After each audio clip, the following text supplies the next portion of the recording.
In today's video, I'm going to teach you how to buy Google Drive storage, a process that only requires a few minutes of your time. Whether you're running low on space or just planning ahead, I'll guide you through each step to ensure a smooth upgrade of your storage plan. First, begin by opening your preferred browser and navigating to the Google homepage. It's a good idea to make sure you're logged into your Google account before proceeding. Once you're on the homepage, direct your attention to the top right corner of the screen where you should see a small grid of 9 dots. This is known as the Google Apps icon. Click on it to reveal a menu of various Google application versions. Within that menu, look for the app labeled Drive. Clicking on it will open your Google Drive in a new tab. Here you can view all your files and folders. On the left hand side you should see a menu bar, and towards the bottom there's an option that says Get More Storage. Go ahead and click on that link. After clicking, you'll be directed to a page displaying your current storage situation, along with a variety of other available storage plans. To better assess what option suits you best, look for a link that says See All Plans.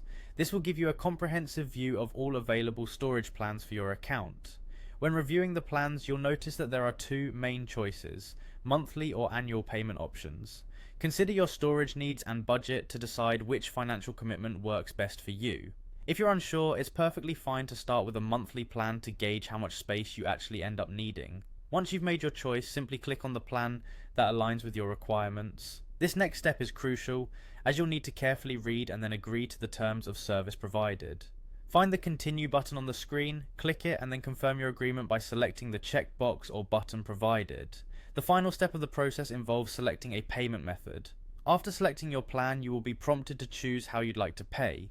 Google offers various payment options to accommodate different preferences, including credit card or linked payment accounts. Follow the steps to enter your billing information, then complete the purchase to finalize your new storage plan. With that, you're all set. You've successfully expanded your Google Drive storage, giving you extra room for all those important digital files. By following these steps, you'll have the added convenience of more space, ensuring you can continue using Google Drive without any storage worries. Thank you for watching this tutorial, and I hope you found it helpful. If you have any questions, feel free to reach out in the comments below.